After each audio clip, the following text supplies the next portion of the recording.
Bonjour à vous, dignes fils, filles d'Afrique et du monde. C'est avec un plaisir incommensurable qu'on se retrouve une fois de plus ce matin, dans le cadre bien sûr de votre émission For You au matin. Effectivement, donc nous reviendrons sur cette volonté affichée par les chefs de gouvernement algériens et français d'impulser donc une nouvelle dynamique à la coopération bilatérale entre la France et l'Algérie. Clairement, donc hier lundi, les chefs de gouvernement, comme vous pouvez l'apercevoir sur vos petits écrans, ont procédé à la cérémonie d'inauguration d'un forum d'affaires franco-algérien. C'était au deuxième jour de la visite d'Elisabeth Borne du côté d'Alger en Algérie. Nous reviendrons bien sûr sur cette visite de la première ministre française du côté de l'Algérie. Cette nouvelle dynamique impulsée est-elle bien perçue à travers le continent africain en général et du côté de l'Algérie en particulier? Nous allons répondre bien sûr à cette interrogation dans quelques instants seulement, mais bien avant nous parlerons des pays membres des Nations Unies qui se sont donc réunis en assemblée générale d'urgence. C'était le lundi 10 octobre effectivement 2022. Ces derniers débattent d'une résolution pour condamner le référendum d'annexion de 4 régions ukrainiennes, et ce alors que la Russie a bloqué un texte similaire au Conseil de sécurité il y a de cela 10 jours. Nous reviendrons également sur cette actualité dans le cadre de cette émission de For You matin, livraison du 11 octobre 2022. Mesdames, messieurs, c'est avec un immense plaisir qu'on se retrouve une fois de plus. Voilà donc ce qui constitue l'essentiel de votre émission de ce matin. Pour en parler, vous aurez tout à l'heure une idée bien assez exhaustive du panel qui nous accompagne. Les articulations restent les mêmes. Nous aurons la revue de presse dans le cadre bien sûr de cette émission avec le concours de Noura en toute fin d'émission, la rubrique culture qui viendra bien sûr clôturer cette émission de For You matin. Voilà donc ainsi déclinées les différentes articulations ainsi que les différentes thématiques de cette nouvelle production de la semaine. Installez-vous confortablement. Voici donc venu l'instant de l'information telle que traitée par la rédaction centrale de For You Media. Clap de fin pour l'assise nationale qui aura duré 6 semaines. Une semaine avant la clôture le 8 octobre dernier, le maintien du général Mahamat Idriss Déby Itno à la tête du pays a été entériné, et ce pour une durée de 2 ans, qui marque la prolongation de la transition qui était déjà parvenue à son terme, 18 mois plus tard, ainsi que la possibilité à celui-ci de se présenter à l'élection présidentielle. Jusqu'ici, le général Mahamat Idriss Déby Itno ne s'était pas encore prononcé sur la question, ne donnant aucune suite sur sa pensée au sujet de l'élection présidentielle. Au début de la transition, il avait déclaré qu'il ferait 18 mois au pouvoir et pas plus, mais aussi qu'il laisserait la place à des élections libres et transparentes et ne se présenterait aucunement. Le dialogue ouvert le 20 août dernier avait justement pour objectif de préparer l'après-transition.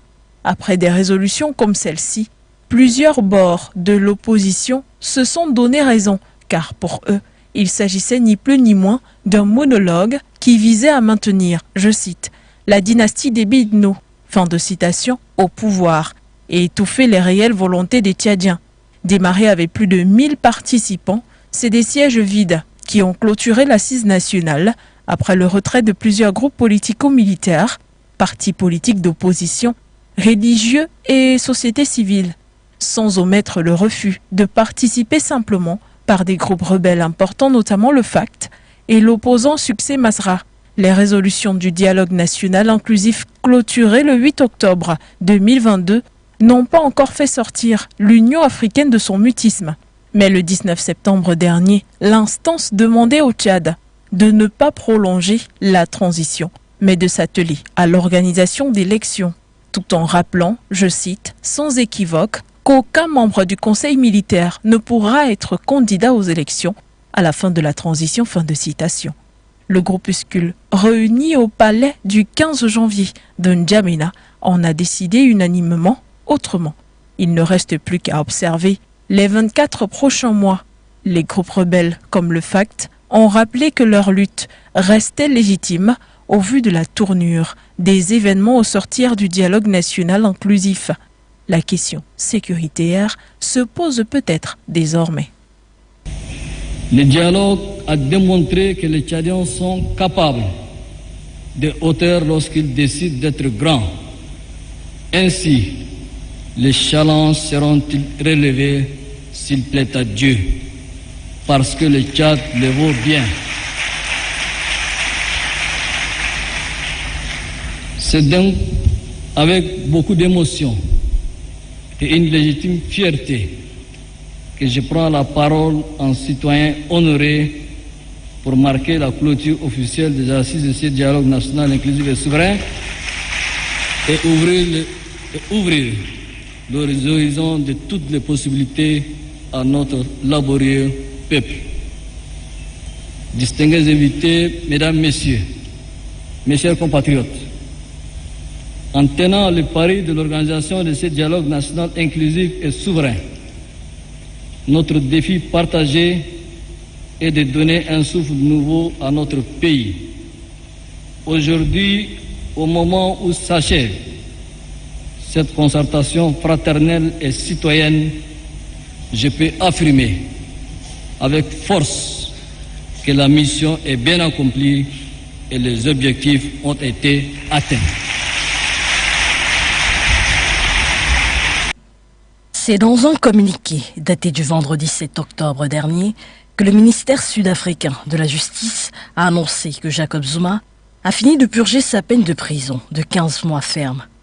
L'ancien président sud-africain avait été arrêté en juillet 2021 pour des faits de corruption qui lui avaient valu déjà, en 2018, de quitter le pouvoir.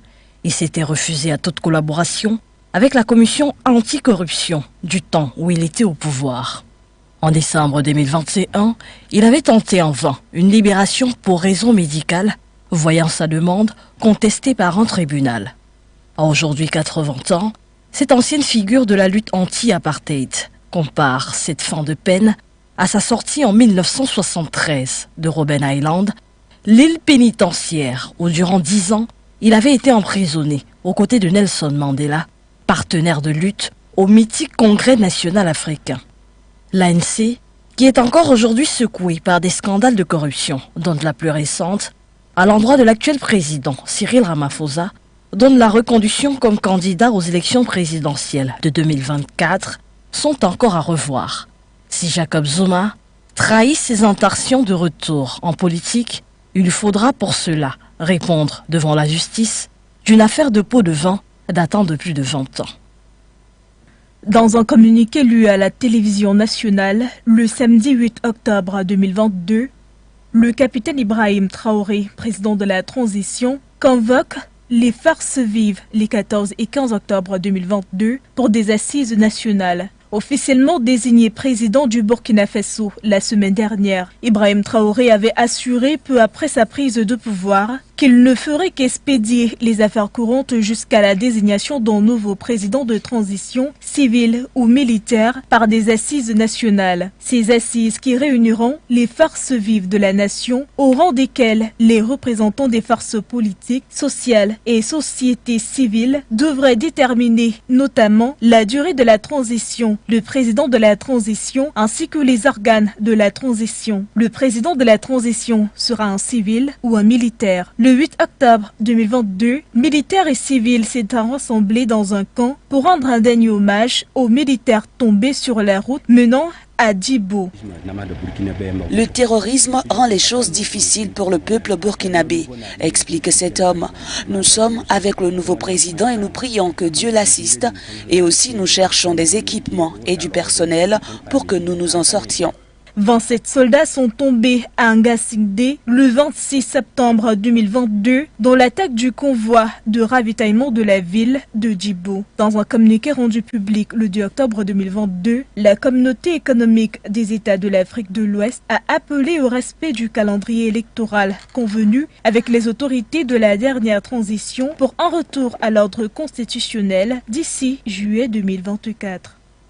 Dans une note de l'ambassade américaine au Burkina Faso, datant du 7 octobre 2022, les États-Unis d'Amérique affirment leur soutien au peuple burkinabé et s'engagent, je cite, à œuvrer à la paix, à la stabilité et à la démocratie. Selon le dit communiqué de l'ambassade américaine de Ouagadougou, le pays de l'oncle Sam se montre très froid et dit condamner les transferts de pouvoir par des moyens non constitutionnels au Burkina Faso. En saluant la disposition du capitaine Ibrahim Traoré, chef de l'État, à respecter le calendrier de transition convenu avec la communauté économique des États de l'Afrique de l'Ouest en juillet 2022, qui permet un retour à un pouvoir civil démocratiquement élu dans le pays.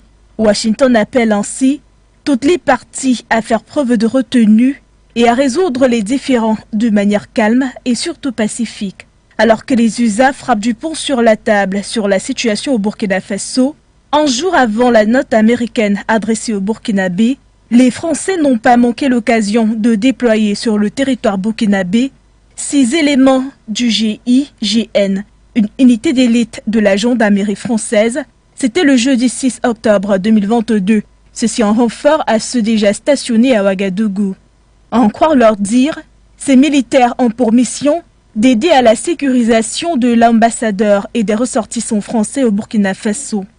Partant du fait que les locaux des instituts français et de guéris de l'ambassade de France à Ouagadougou ont été saccagés le samedi 1er octobre 2022 par des manifestants qui accusaient l'armée française de protéger le lieutenant-colonel Paul-Henri Sandaogo Damiba, ayant pris leçon chez le pays voisin qu'est le Mali, et pour d'autres raisons de sécurité, la population burkinabé s'insurge contre la présence des espions français sur leur territoire. Éviter vaille que vaille la tenue d'un procès qui pourrait avoir des conséquences tant à Abidjan qu'au sein des Nations Unies, tel est le regard porté par le site d'information Baliweb au sujet des 46 mercenaires toujours en détention à Bamako. Pour le site d'information malien, la dernière mission de la CEDEAO comprenant les présidents ghanéens, gambiens ainsi que le ministre des Affaires étrangères du Togo n'a connu d'avancées significatives dans l'évolution du dossier en question. Le silence de Carpe observé par les membres de cette mission après leur audience avec le colonel Assimi Goïta en dit long sur la complexité des négociations initialement menées par les autorités togolaises.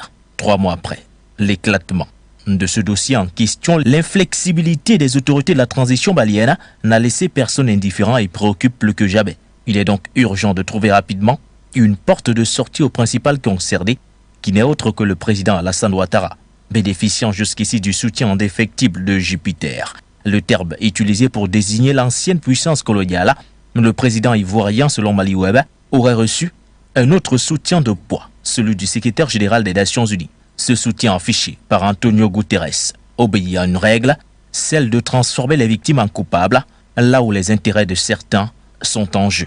Bien au-delà de ce jeu d'alliance actuellement observé, le rôle troublant des contingents allemands n'est pas un reste. Quelle est l'implication réelle de l'Allemagne dans cette affaire? Quelles étaient exactement les missions assignées à ce commando? Déstabilisation des institutions ou acte de sabotage? À coup sûr, la thèse du complot est déjà corroborée au vu des nombreuses magouilles politico-militaires, les Nations Unies s'étant positionnées à la rescousse d'un régime au bord de l'implosion.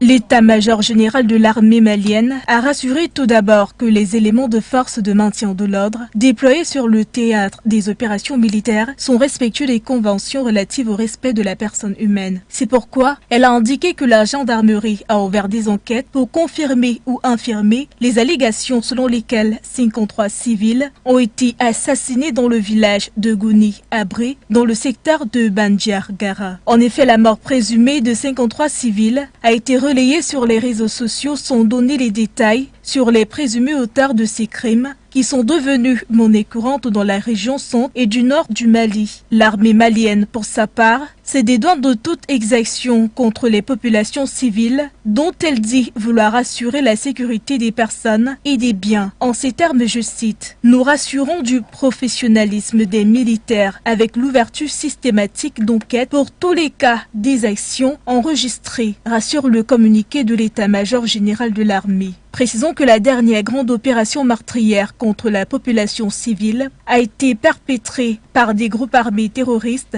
à Dialasagou, dans le centre de Casa, dans le cercle de Bankas. Face à cette situation et dans la lutte importante du Mali contre le terrorisme, l'armée malienne annonce avoir porté un nouveau coup dur aux groupes armés terroristes dans plusieurs localités. Elle donne d'ailleurs un bilan qui fait état de 44 terroristes neutralisés, une centaine de suspects interpellés, des bases et des plots logistiques détruits. Selon le même communiqué de l'armée, ces résultats sont le bilan des actions majeures visant à réduire la pression des terroristes. Les 44 terroristes ont été neutralisés grâce à plusieurs opérations menées dans les cercles de Ndjéné, Niono et dans la localité de Tézit, dans la zone sud, précisément dans la région de Kouliata. Un grand terroriste avait comme spécialité la logistique a été également interpellé. Toujours dans les régions du sud, en passant par le centre jusqu'au nord, l'armée annonce avoir infligé d'importants dégâts aux groupes terroristes grâce aux opérations aéroportuaires. Des véhicules, des engins de roues, des armes, des munitions et divers objets de fabrication des engins explosifs improvisés ont été détruits ou même saisis. La notification a été faite par l'ambassadeur de France, même si aucune précision sur le calendrier n'a été donnée, tout porte à croire que c'est pour fin 2022. Il s'agit de la mission logistique MISLOG qui dépend des éléments français au Gabon EFG. Les missions avaient déjà été réduites selon la France pour cause de mésentente avec Bangui sur certains points depuis 2021. L'Union européenne avait également décidé d'un gel de ces missions, mais ces décisions n'ont qu'une cause, la présence militaire russe en Centrafrique. C'est une rupture voulue et attendue par le gouvernement et le peuple après 62 ans de présence. 130 militaires français déployés en RCA vont quitter le pays, longtemps sous embargo concernant les armes. Une décision qui sonne comme un chantage au moment où l'Occident lutte contre une, je cite, influence russe en Afrique, fin de citation. Tandis que selon l'opinion publique, il est mieux d'avoir un partenaire militaire qui porte du fruit et irrite la France et l'Amérique que de pactiser avec un partenaire au piètre bilan et abandonner le peuple en danger, comme de la chair à canon. Le bilan de récupération de son territoire est nettement plus reluisant en une trentaine de jours avec le nouveau partenaire sur l'aspect sécuritaire qu'est la Russie, selon les États du pays. La mission logistique de Bangui, arrivée à son 4e mandat déployé sur le camp de Mpoko, avait pour mission d'assurer un soutien à la mission de formation de l'Union européenne en République centrafricaine et aux militaires français insérés au sein de la MINUSCA, mais aussi de contribuer à stabiliser la situation sécuritaire et aider les populations centrafricaines. Mission peut-être partiellement remplie, mais ici s'achève le cheminement ensemble pour de meilleures prouesses sur le plan sécuritaire en République centrafricaine.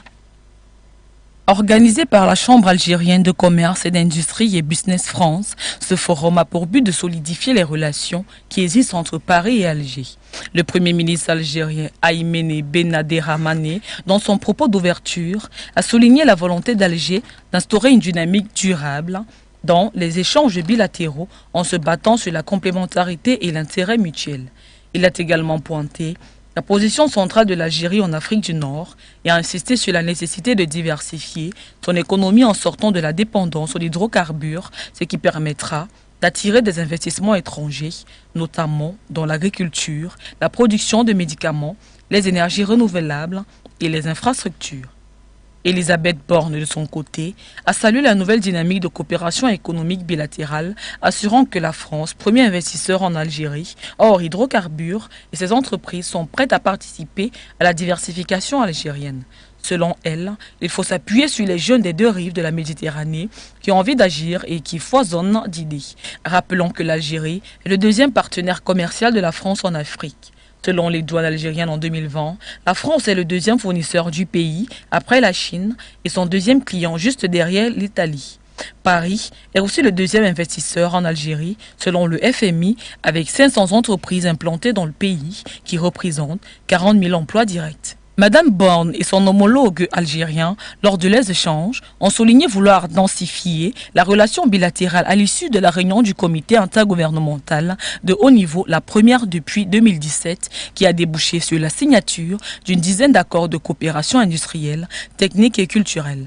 La chef du gouvernement français n'a pas dérogé à son arrivée le dimanche 9 octobre au geste mémoriel. Elle a notamment déposé une gerbe au monument des martyrs, au lieu de la mémoire algérienne de la guerre d'indépendance face à la France, ainsi qu'au cimetière Sainte-Eugène à Alger, où reposent de nombreux Français nés en Algérie.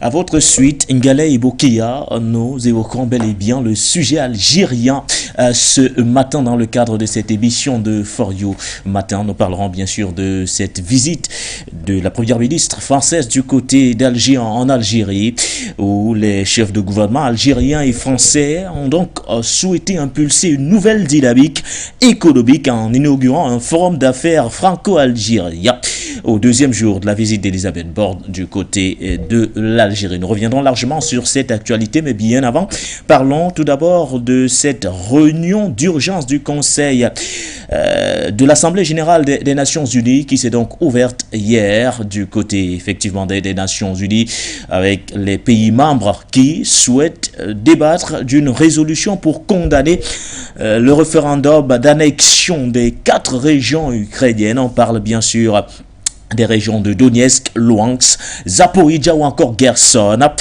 Il s'agit donc d'une résolution, si elle venait à être adoptée, qui aura pour objectif, dans un premier temps, de relever l'illégalité des référendums lancés par Moscou au regard du droit international, mais également évaluer le degré d'isolement actuel de la Russie. Alors, c'est un plaisir d'être avec un internationaliste sur ce plateau ce matin pour en parler.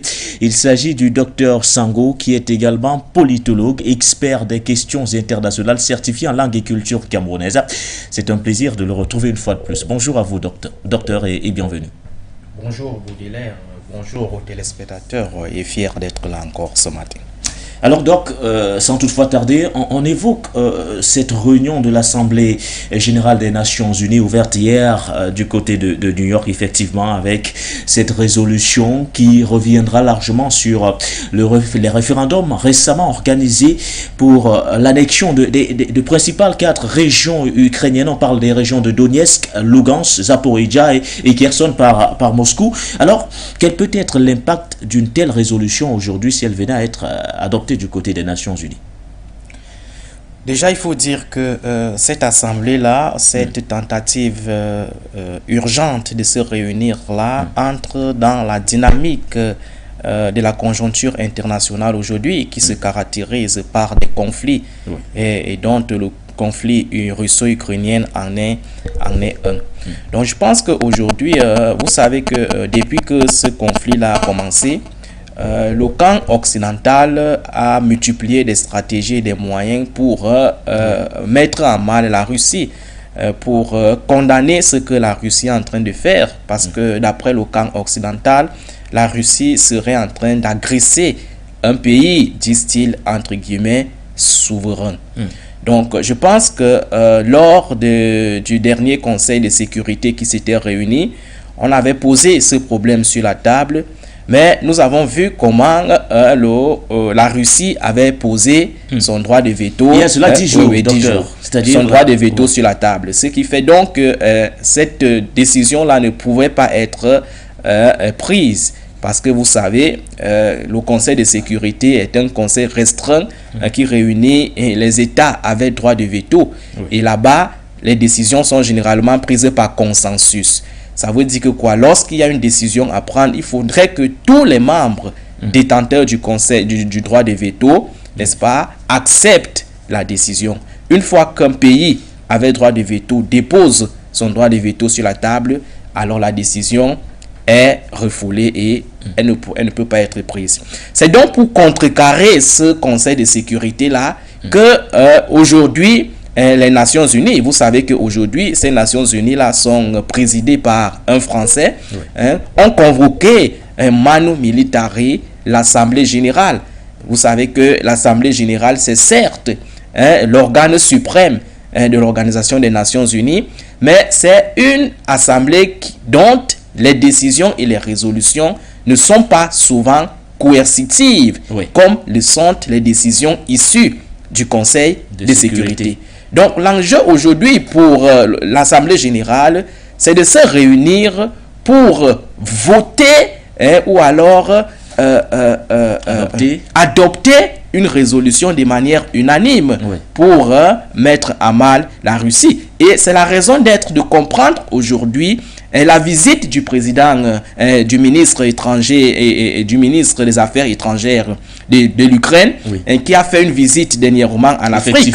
C'était pour venir, n'est-ce pas, convaincre les pays africains de voter contre la Russie à cette Assemblée Générale qui s'est ouverte. C'est-à-dire que c'est une visite ciblée.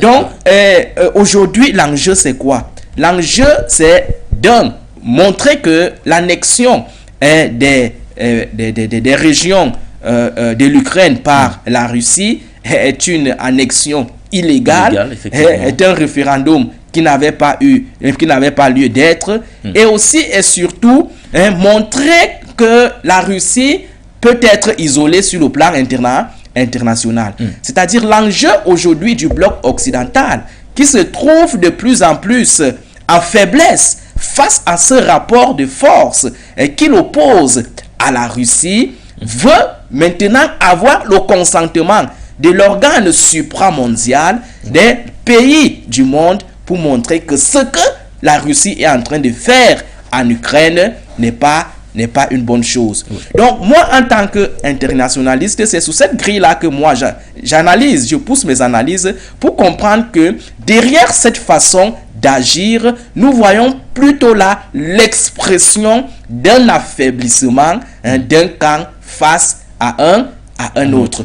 Parce qu'il faut le dire, aujourd'hui, avec la dislocation de l'URSS, avec la dislocation du bloc de l'Est, la disparition même du pacte de Varsovie, l'OTAN et le bloc occidental tout entier sont en train de montrer aux yeux du monde qu'ils sont faibles par rapport ou alors contre un seul pays. Parce qu'aujourd'hui, il faut dire que c'est la Russie en tant que pays souverain qui est en train de faire trembler toute une organisation, tout un bloc, tout un groupuscule, puisque après la chute du mur de Berlin et la dislocation de l'URSS, nous avons assisté à la disparition du pacte de Varsovie, qui était, n'est-ce pas ici, l'organe opposé à l'OTAN. Donc vous voyez qu'aujourd'hui, avec tous ces rapports de force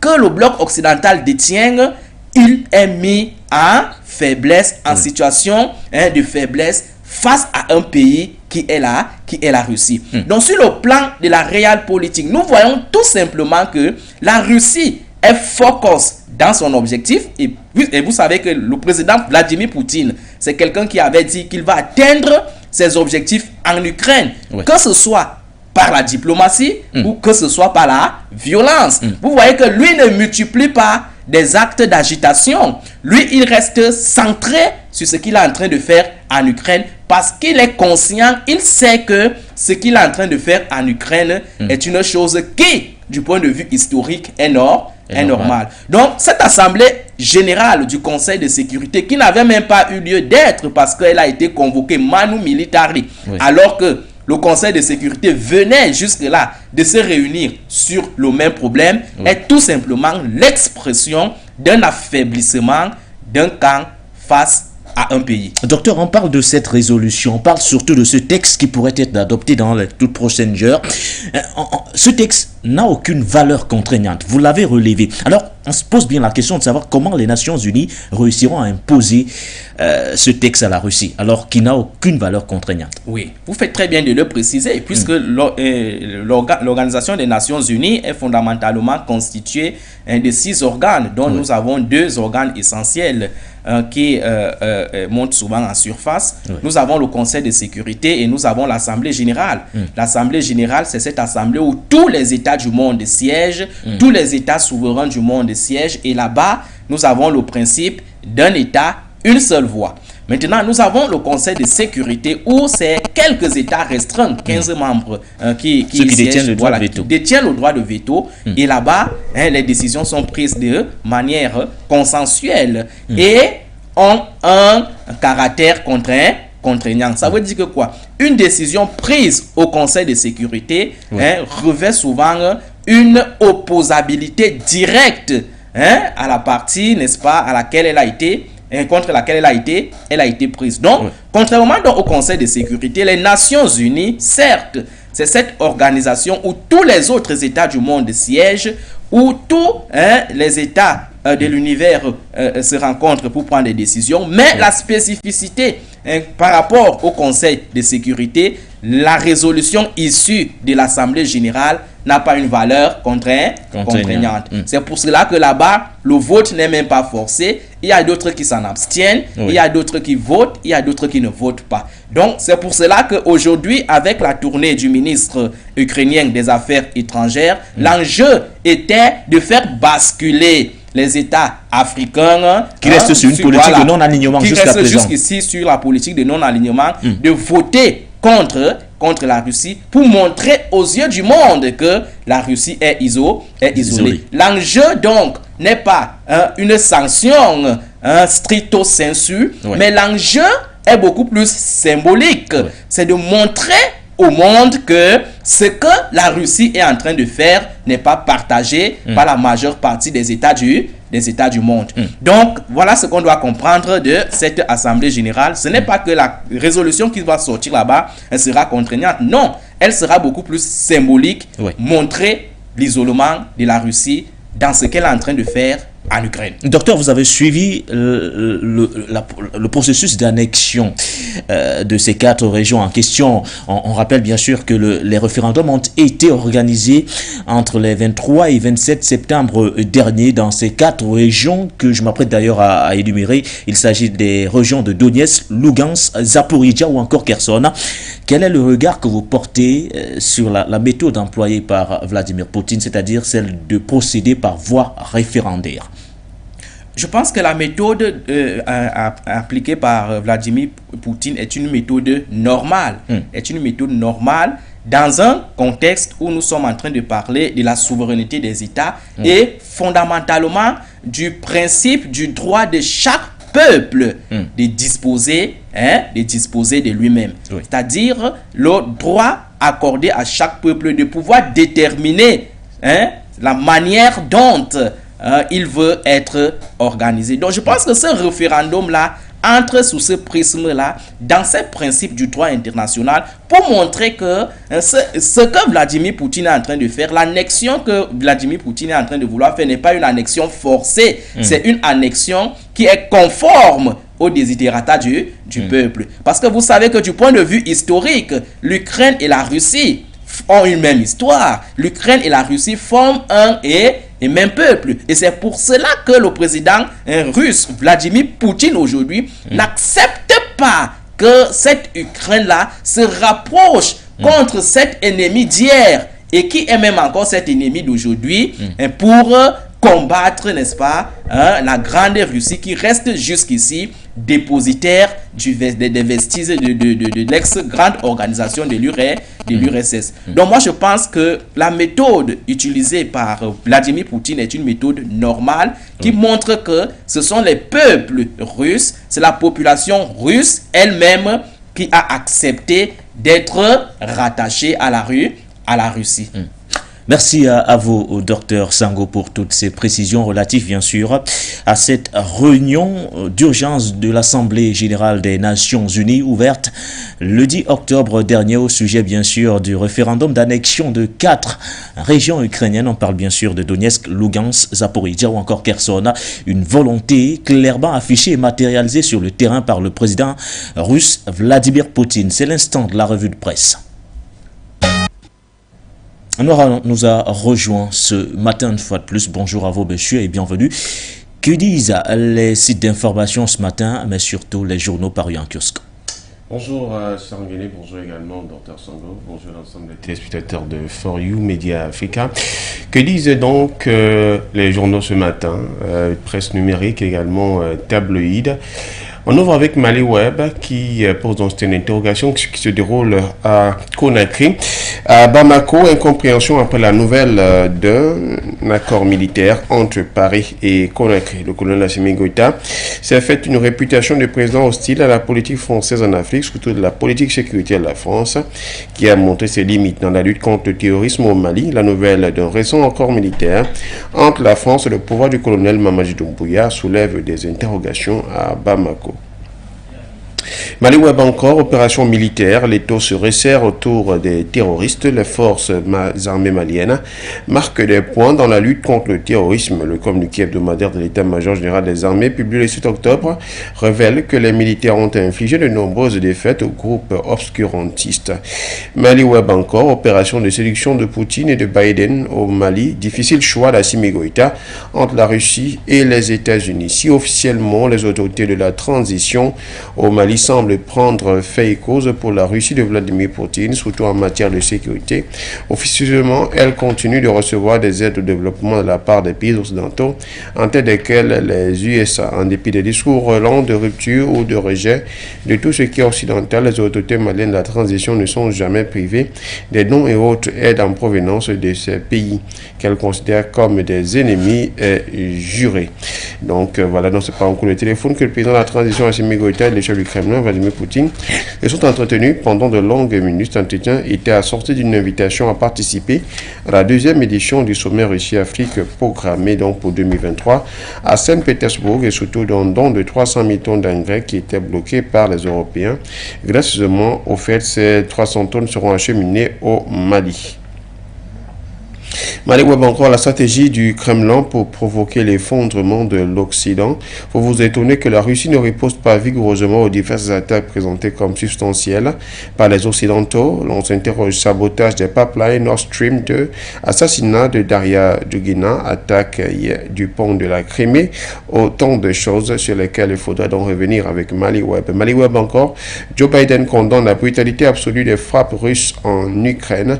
Le président américain Joe Biden a fermement condamné lundi la pluie de bombardements russes en Ukraine, preuve de brutalité absolue de son homologue russe Vladimir Poutine, qui avait fait au moins 11 morts et 89 blessés à travers le pays. Ces attaques ont tué et blessé des civils et ont détruit des cibles non militaires, a fait sujet le dirigeant démocrate, assurant qu'elle ne ferait que renforcer le soutien américain à l'Ukraine et que les États-Unis continueraient d'imposer un lourd coup à la Russie sous son agression. Du côté du Burkina Faso, avec Sidoya, sanctions contre 2 banques burkinabées, aucune opération en lien avec le terrorisme. Les informations relatives à des sanctions prononcées contre 2 banques burkinabées pour financement du terrorisme ont largement circulé sur les réseaux sociaux la semaine dernière. La banque commerciale de Burkina BCB et Wenkoni Bank International WBI ont été particulièrement indexées, amenant leur corporation et le ministère en charge des finances à apporter un démenti. Sidoya encore, lutte contre l'insécurité alimentaire, le programme FED Burkina Faso lancé. Le programme SIAFED Burkina Faso pour des systèmes alimentaires durables et un environnement sain a été officiellement lancé le mercredi 6 octobre 2022 à Koupela, province de Gouritinga. Du côté de la Guinée, avec guinéenews.org, sécurité maritime, plusieurs acteurs concernés à l'école des enquêtes après l'accident de mer. Les drames en mer avec leur lot de morts et les désolations sont de plus en plus fréquents et sont devenus un véritable problème de sécurité et sûreté dans le monde en général et plus singulièrement en Guinée. Pour inverser cette tendance, surtout au niveau des enquêtes qui sont menées par la suite, la Direction nationale de la marine marchande en collaboration avec l'Organisation maritime internationale OIM a décidé d'organiser un séminaire national afin de mieux appréhender tous ces aspects, notamment les enquêtes après accident de mer. Ces travaux qui porteront essentiellement sur la sauvegarde de la vie humaine en mer ont été lancés ce 10 octobre lundi par le ministre des Infrastructures et des Transports Yaya Sow. Du côté du Bénin, avec Reporter Bénin Monde, conférence citoyenne, le cadre d'outillage de la jeunesse à l'engagement et au militantisme citoyen à Parakou le 15 octobre prochain. Bien que faire de lance, l'absence de notion citoyenne condamne la jeunesse à être facilement manipulable, corvéable en vue de menacer la paix et la stabilité chèrement acquises. Ces velléités justifient, dira donc Adé Fidegnon à Bouyam, l'initiative du programme COGEM Citoyen Cadre d'outillage de la jeunesse à l'engagement et au militantisme citoyen à travers une série de conférences citoyennes dans les 24 circonscriptions que compte le pays. Seront abordées au cours de ces conférences des thématiques sensibilisatrices et diversifiées en partenariat avec la personne ressource leader d'opinion, le programme COGEM Citoyen, et notamment pour être à la lampe de la conscience jeune en vue de susciter l'élan citoyen ainsi que le patriotisme manifeste en cette veille des élections législatives du côté du Bénin. Abidjan.net, lutte contre l'extrémisme violent et d'autres défis sécuritaires émergents. ONU Femmes révise le deuxième plan d'action national de la résolution 1325 à Grand Bassam. L'organisation ONU Femmes a initié ce lundi 10 octobre un atelier portant sur la révision du deuxième plan d'action national de la résolution 1325 au 1325 au regard de la lutte contre l'extrémisme violent et d'autres défis sécuritaires émergents dans un hôtel de la cité balnéaire de Grand Bassam. Sur le Conseil national de la sécurité et bien d'autres institutions qui ont pris part à cet atelier ont indiqué qu'il vise à actualiser le deuxième plan d'action national 1235 en vue de renforcer la réponse contre l'extrémisme et violence et les autres défis sécuritaires ayant émergé depuis l'élaboration de sa dernière mouture en 2019. RTI Info, les sites web d'aéroports américains piratés après un appel des hackers pro-russes. Les sites internet de plusieurs grands aéroports américains ont brièvement été mis hors service lundi après qu'un groupe de hackers pro-russes a appelé à les pirater. Ils ont été victimes d'une attaque par déni de service, dit DDoS, qui consiste à prendre pour cible un système informatique en l'inondant de messages ou de requêtes de connexion. Parmi les aéroports donc qui ont été visés, ceux de Chicago, Los Angeles, Atlanta ou encore New York. RTI Info, 8 corps de migrants retrouvés au large de Tunisie, probablement des Tunisiens portés disparus depuis 2 semaines, ont été repêchés lundi par des marins au large du sud-est de la Tunisie, a-t-on appris auprès du Croissant Rouge tunisien. RTI Info encore, Burkina, Mali, Guinée, souverainisme de pacotille et marchand d'illusions.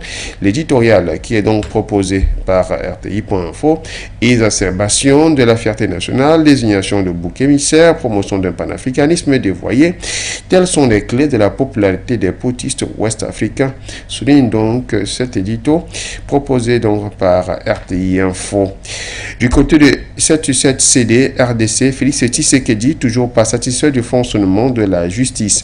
Dans sa communication lors de la 72e réunion du Conseil des ministres, le chef de l'État Félix Tshisekedi Tshilombo s'est exprimé sur la rationalisation de l'action de la justice dans le renforcement de la gouvernance publique et de l'état de droit.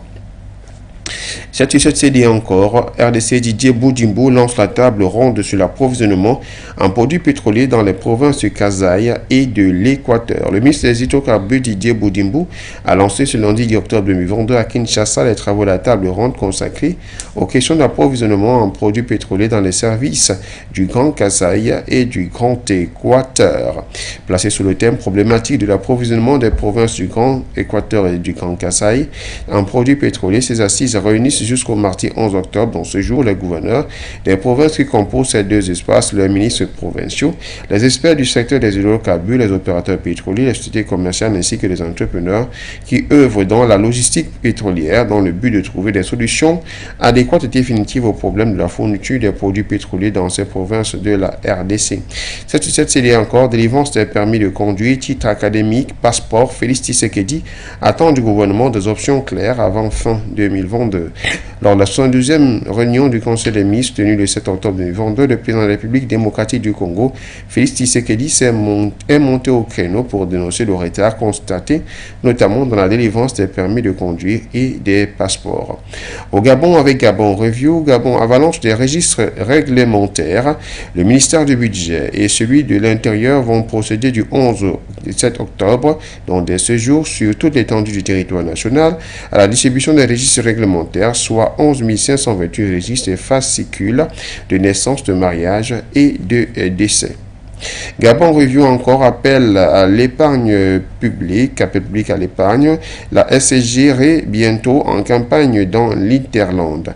Adressée à 3 catégories de souscripteurs, l'opération d'émission d'actions nouvelles par appel public à l'épargne APE de la société commerciale gabonaise de réassurance SSG, prévue du 1er au 30 novembre prochain, se penchera du 18 au 31 octobre 2022 sur les personnes physiques résidentes dans 9 provinces du Gabon afin de permettre à ces derniers de diversifier leur patrimoine.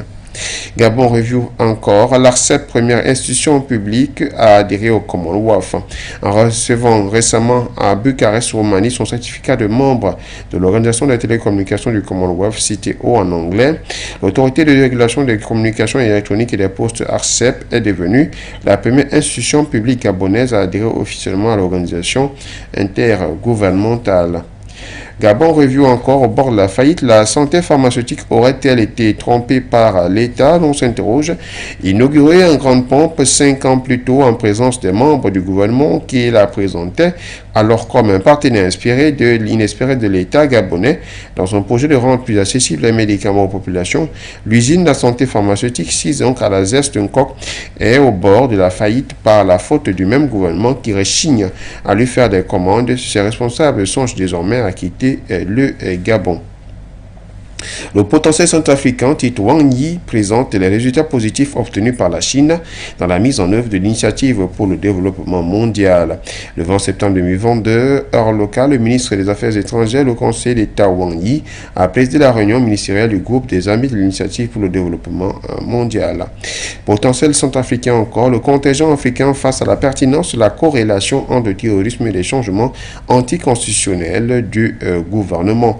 Même si le monde évolue avec des mentalités parfois mitigées, le continent africain, celui qui est considéré par René Dumont comme mal parti, se trouve de nos jours au carrefour de pertinence de la corrélation entre le terrorisme et les changements anticonstitutionnels de gouvernement, tant les deux phénomènes semblent se nourrir l'un l'autre, avec des causes enchevêtrées qui fournissent un terreau propice au coup d'État militaire et aux menées terroristes sur notre continent. Le potentiel centrafricain encore, Bria, les groupes armés s'acharnent contre les sites miniers. Le sentiment qui se lie aujourd'hui sur la figure des centrafricaines et centrafricains est une période où tout le monde est sensible à une priorité de la vie courante est purement et simplement pire désespoir. À Bria, les groupes armés imposent les paisibles populations qui exercent dans les mines au silence. La femme ne sait à quelle sainte dresser les pieuses prières du jour et de la nuit. L'homme non plus se demande que mange sa famille au jour après jour.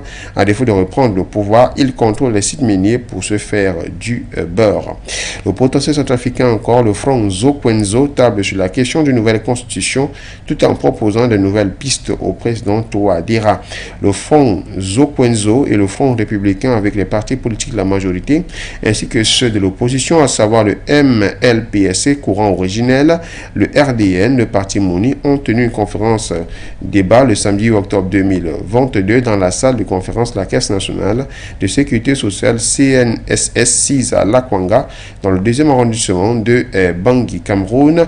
Cameroun Tribune, justement, Cameroun Commonwealth, le temps des affaires. Une mission d'exploitation conduite depuis dimanche par le président du Commonwealth Enterprise and Investment Council, Lord Jonathan Peter Marland, est au Cameroun pour évaluer les opportunités d'affaires. Elle a été reçue hier par le Premier ministre chef du gouvernement, Joseph Dion Goté, et va poursuivre ses contacts jusqu'à jeudi prochain. Autre journal, c'est le quotidien Le Jour. Eau potable, titre-t-il, Yaoundé a soif que peu Cam Water.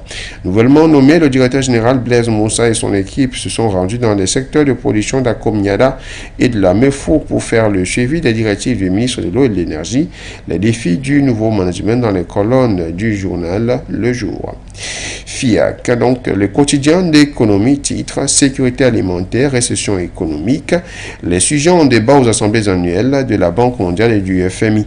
Dirigeants experts, membres de la société civile se sont réunis du 10 au 15 octobre 2022 à Washington pour chercher des solutions à ces multiples problèmes. Voilà, et donc la quintessence de la revue L'Écran Lune. Merci à vous, Nora. Nous rappelons bien sûr que vous serez des nôtres également dans le cadre de votre avis compte à partir de 9h30. Nous y serons et nous tenterons donc de poser la question de savoir est-ce que la France en perte de vitesse tente donc de multiplier les actions pour se raccrocher au continent africain, avec le cas notamment de la visite de la première ministre française Elisabeth Borne en Algérie. Vous faites bien justement d'inscrire ce sujet à l'ordre du jour puisque nous plantons le décor ce matin, mais ça sera juste après cette transition.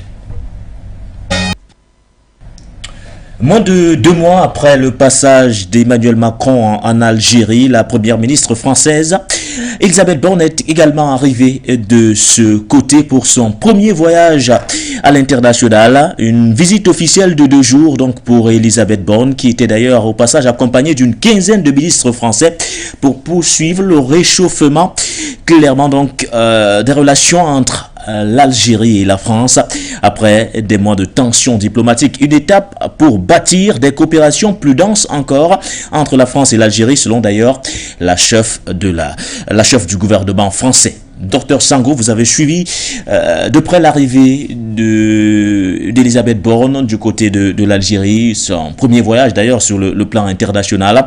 Alors, on parle beaucoup du renforcement du partenariat économique entre Alger et Paris, mais au regard de la situation que traverse actuellement la France, concernant bien sûr le gaz russe qui a du mal à être acheminé de ce côté et autres, est-ce qu'il n'y aurait pas un autre cadre dans lequel on pourrait inscrire cette visite d'Elisabeth Borne? Déjà, vous parlez de l'inscription. L'inscription, c'est déjà les relations bilatérales. Nous sommes là dans un contexte de relations bilatérales parce que vous savez que dans la scène internationale, il y a généralement 2 méthodes de fonctionnement de cette scène internationale. Nous avons la méthode du multilatéralisme où des organisations peuvent collaborer avec des États et également davantage le bilatéralisme où 2 États peuvent décider de collaborer dans un sens comme dans l'autre. Et je pense que dans le cadre de l'Algérie et de la France aujourd'hui, nous sommes dans cette situation normale. Coopération bilatérale. De la coopération bilatérale.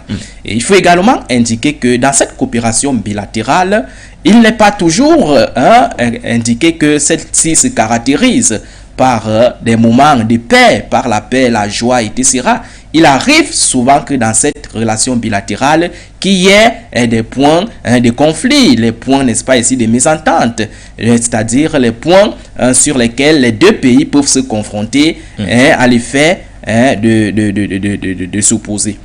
Cette précision-là mérite d'être faite pour comprendre qu'en réalité, l'histoire qui lie même l'Algérie et la France n'est pas une histoire nouvelle, c'est une histoire particulière, compte tenu même de l'histoire qui caractérise ces 2 peuples. C'est pourquoi avant de comprendre ce que le Premier ministre français est venu faire là aujourd'hui, il faut faire une précision historique sur 2 points. Alors, le premier point, c'est quoi? C'est qu'il faut rappeler que à l'époque de la colonisation, l'Algérie était presque le centre de la France. C'était, n'est-ce pas, le pays à partir duquel la France organisait toute sa politique de colonisation en Afrique. En tant que telle, l'Algérie était donc administrée totalement par la France à partir du ministre de l'Intérieur français. Donc, à ce titre, l'Algérie était placée au même titre des pays que nous avons aujourd'hui, des pays que nous appelons aujourd'hui la Bretagne, des pays que nous appelons la Savoie ainsi que la Corse, c'est-à-dire l'Algérie était une partie à part entière de la France. La politique qui s'abattait en Algérie était une politique impulsée à partir de la France. Vous comprenez donc une séparation, une rupture de l'Algérie de la part de la France était presque inimaginable. Le deuxième point, c'est que il faut comprendre donc que ce morceau de la France qu'était l'Algérie relevait beaucoup plus d'un paradoxe. Pourquoi? Majoritairement composé des musulmans, ces derniers n'avaient pas le droit politique français. Comment donc résoudre ce problème? D'où la naissance du nationalisme algérien qui monte au créneau pour revendiquer le processus des indépendances dans les années 1920-1930.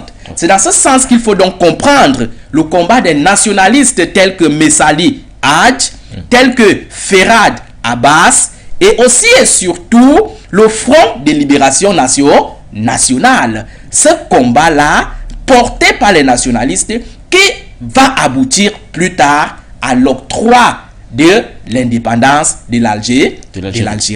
Maintenant, la question fondamentale qu'on doit se poser, c'est pourquoi donc, en dépit de cette obtention de l'indépendance, les cicatrices n'arrivent toujours pas à se raffermer. Voilà la problématique fondamentale, centrale qu'il faut poser pour comprendre ce que nous sommes en train de vivre aujourd'hui entre la France et l'Algérie, partant de leur histoire que je venais de placer le décor. Déjà, il faut donc dire qu'aujourd'hui, le contexte court en défaveur de la France. Si du point de vue historique, la France était en rapport de force avec le processus de colonisation, aujourd'hui, avec, n'est-ce pas ici, la fin de la colonisation et la nouvelle conjoncture internationale, où, n'est-ce pas, la France se trouve de plus en plus menacée dans son précaré africain, la France aujourd'hui veut maintenant se rapprocher, faire les yeux doux à son ex-colonie pour pouvoir se relancer à l'effet de sauver cette image, ce qui s'est dégénéré jusqu'ici. Vous savez que ça ne fait pas pratiquement 3 mois que le président Emmanuel Macron, moins de 2 mois, qu'il était présent sur le territoire algérien. Présent sur le sol algérien.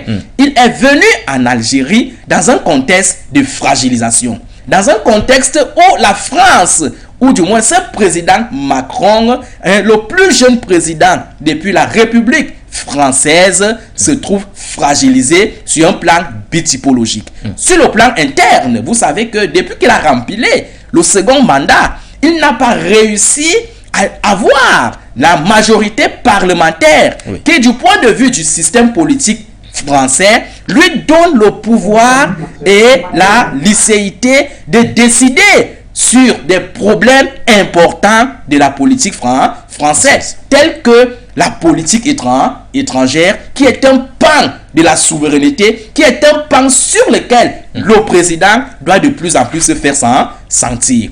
N'ayant donc pas obtenu cette majorité parlementaire, il est obligé aujourd'hui de plus en plus de faire le parlementarisme de couloir, de faire les courbettes à l'opposition française pour pouvoir prendre une décision sur la scène internationale. Voilà la première fragilisation. La deuxième fragilisation, c'est sur le plan international, fondamentalement en Afrique, où la Russie aujourd'hui a fait son irruption, où la Russie aujourd'hui est en train de lui rafler sa place, son paternalisme qu'il avait longtemps impulsé. Vous voyez donc que lorsque la France se déporte aujourd'hui, relance aujourd'hui la coopération bilatérale avec l'Algérie, c'est beaucoup plus dans une situation de faiblesse et de fragilisation. Lorsque le président Macron est arrivé en Algérie, des problèmes importants ont été posés sur la table. Docteur, nous reviendrons sur les questions mémorielles. Je sais que vous avez hâte d'évoquer le sujet, mais nous reviendrons sur les questions mémorielles tout à l'heure, dans la suite d'ailleurs de nos échanges. Le temps pour nous d'accueillir notre prochain invité de ce matin. Il s'agit de Nestor Podassé, qui réagit également en direct du Burkina Faso ce matin, en direct de Bobo-Dioulasso, la capitale économique du Burkina Faso. Bonjour à vous, Nestor Podassé, et bienvenue. Bonjour mon frère, bonjour à mon co-panéliste, bonjour à tous les panafricanistes bonjour au PDG de For You Media, bonjour à toute l'Afrique, bonjour à tous les combattants de la liberté et à bas l'impérialisme, à bas la France-Afrique. Et vive l'Afrique réveillée, la patrie ou la mort. La patrie ou la mort, nous vaincrons, ça c'est une évidence. Alors Nestor Podacé, vous avez suivi l'intervention du docteur Sango qui inscrit bien sûr la visite d'Elisabeth Borne en Algérie dans le registre d'une fragilisation aussi bien en interne que sur le plan international de la part de la France. Quel est le regard que vous portez sur cette visite de 2 jours de la première ministre française du côté d'Alger en Algérie? Ouais. Moi, ce que je peux dire par rapport à cela, c'est que la France est finie, quoi. La France ne vaut plus rien. Et moi-même, j'ai vu une vidéo hier où les Français étaient en train de manifester pour demander à la France d'aller collaborer avec la Russie. Parce que sans la Russie, la France n'est rien. La France qui disait que nous sommes manipulés par les Russes. La France qui disait que nous sommes manipulés par les Turcs. Alors la France, donc la population française elle-même est manipulée aussi par Emmanuel Macron pour se détourner vers la Russie. Alors donc, s'il dit que nous on est manipulés et que lui-même aujourd'hui, sa population demande de rejoindre, comment on appelle ça, de collaborer avec la Russie. Ça veut dire ce que ça veut dire. Donc c'est pour dire à Emmanuel Macron, il est trop petit dans la tête et qu'il n'a qu'à laisser tomber son arrogance et puis avoir l'humilité de venir. Pourquoi il vient vers l'Algérie? Je vais vous dire quelque chose. Si l'Algérie ne fournit pas gaz à la France, beaucoup vont mourir parce que bientôt c'est comment on appelle ça, c'est l'hiver. Donc l'hiver, beaucoup de Français vont mourir parce que la Russie a coupé une partie de son gaz. Si la Russie ferme le robinet complètement, l'Europe est coulée. Donc ça sert à quoi de faire bras de fer avec la Russie? Vous collaborez avec la Russie et vous ne voulez pas que nous on collabore avec la Russie. Ça c'est 2 poids, 2 mesures. Donc c'est pour dire que cette visite-là, c'est la bienvenue. Maintenant, l'Algérie n'a qu'à profiter les ventes gaz, la chair, quadrupler le prix même. Voilà, c'est tout ce que nous attendons de l'Algérie. Sinon, ce n'est pas mauvais. Quand tu as marchandise, il faut vendre. Mais on vend pour gagner bénéfice, on ne vend pas pour vendre. Donc l'Algérie n'a qu'à profiter de cette visite-là pour vendre le gaz, la chair, quadrupler le prix même. Voilà, comme ça la France apprend où à laisser. Si la France ne gagne pas gaz algérien, ils seront obligés de repartir vers la Russie. Donc le mythe va tomber. Je vous ai dit non, je dis la France va se détruire seule. Parce que la politique qu'ils ont fait pour marginaliser les Africains, tuer les Africains injustement, créer les terroristes injustement, dire qu'avoir l'Afrique sans les Africains est un paradis terrestre. Dieu ne dort pas. Hein. Dieu est juste. Toujours pour les voleurs, mais un jour pour les propriétaires. Et c'est l'ère qui est arrivée comme ça. Donc, ils vont reculer, ils n'ont pas le choix. Ils vont reculer, ils n'ont pas le choix. Et moi, je suis confiant. C'est pour cela que j'ai dit, sa venue en Algérie, c'est de bonnes guerres. C'est pas mauvais. Emmanuel Macron était venu, il n'y avait pas eu d'accord comme ça. Donc, elle est venue pour paraphraser. C'est bon, on est d'accord avec. Là, ils vont savoir que sans l'Afrique, ils sont rien. Donc, c'est là qu'ils vont comprendre l'Afrique est quoi, quelle est notre puissance, quelle est notre force. Donc, à savoir, nous sommes vraiment déterminés et nous n'allons pas nous laisser faire. Nous allons prendre notre indépendance. Donc, que la France arrête son arrogance et puis avoir l'humilité de reconnaître les Africains tels que nous sommes. Nous sommes le berceau de l'humanité. Le monde a commencé par nous, ça va terminer par nous. On nous respecte. Merci beaucoup. Merci à vous, Nestor Podacé, pour cette première prise de parole. Docteur Sango, l'arrivée d'Emmanuel Macron en Algérie, il y a cela moins de 2 mois, n'avait pas suscité tant d'enthousiasme au sein de l'opinion publique algérienne. C'est pratiquement la même chose qu'on a observé pour la première ministre française aujourd'hui. Est-ce que vous comprenez ces réticences algériennes aujourd'hui qui sont affichées vis-à-vis de la France? À chaque fois qu'on annonce une visite d'un diplomate français en Algérie, les Algériens que vous rencontrez dans les rues, ils sont pas parfois unanimes. Ils adoptent des attitudes un peu réticentes. Est-ce que vous comprenez ces réticences aujourd'hui? Oui, nous comprenons ces réticences et nous les inscrivons tout simplement dans la dynamique des conséquences d'une mauvaise méthode de partenariat qui a montré ses limites jusqu'ici. Vous savez qu'il ne s'agit pas seulement des populations algériennes, mais aussi ce sentiment anti-politique français est presque partout en Afrique, est en train de s'étendre en Afrique parce que ce partenariat séculier que les pays africains ont longtemps entretenu avec la France est en train de montrer ses limites de plus en plus face à un autre partenariat qui, lui, est en train de donner les résultats sur le terrain. Donc, on peut comprendre cette méfiance-là. Alors, la visite du Premier ministre français, Borne, aujourd'hui, s'inscrit tout simplement dans la dynamique de la visite, de donner, n'est-ce pas, une dynamique de la visite du président Macron, qui était en Algérie il y a de cela presque 2 mois, mais aussi et surtout dans une tentative de concrétiser ce rapprochement à travers une fiscalisation des accords pratiques. Alors, déjà, il faut partir de la délégation même qui constitue... avec 15 ministres quand même dans ces rangs, c'est quand même une curiosité. Mais qu'un Premier ministre se déplace avec presque la moitié de son gouvernement pour aller négocier. Donc, ce sont les symboles. Parce que vous savez qu'en politique et en sciences politiques, nous nous appesantissons beaucoup plus sur les symboles, les gestes. Les symboles en disent grand. D'accord? Lorsqu'on voit d'abord cette délégation-là, la constitution de cette délégation-là, cela montre par voie de conséquence que la France aujourd'hui est de plus en plus en difficulté et la France tient à ce que les relations, ou du moins ces relations bilatérales avec l'Algérie se réchauffent. Parce que jusqu'ici, cette tension-là ne favorise pas le déploiement de la France sur la scène internationale. Donc c'est un symbole important qu'il ne faut pas éluder. Maintenant, revenons sur le plan de la réelle politique pour voir exactement ce que cette délégation française a obtenu, ou du moins a réalisé depuis qu'elle est arrivée en Algérie. Nous voyons là tout simplement, moi en tant qu'analyste, en tant qu'internationaliste, je vois tout simplement que il y a eu une privilégisation, n'est-ce pas, des aspects que moi je qualifie de secondaires, d'accessoires, au détriment des gros dossiers, des priorités. Vous allez voir que sur les 12 accords qui ont été signés, ces accords ont été signés sur 2 grands principaux aspects que sont la culture, le cinéma, mais aussi et surtout le problème de la mobilité des étudiants algériens qui étaient de plus en plus mis en difficulté sur le territoire français. Voilà les 2 aspects sur lesquels les 12 accords que la délégation française dirigée par le Premier ministre a obtenu en Algérie. Restons d'abord sur ces 2 aspects-là.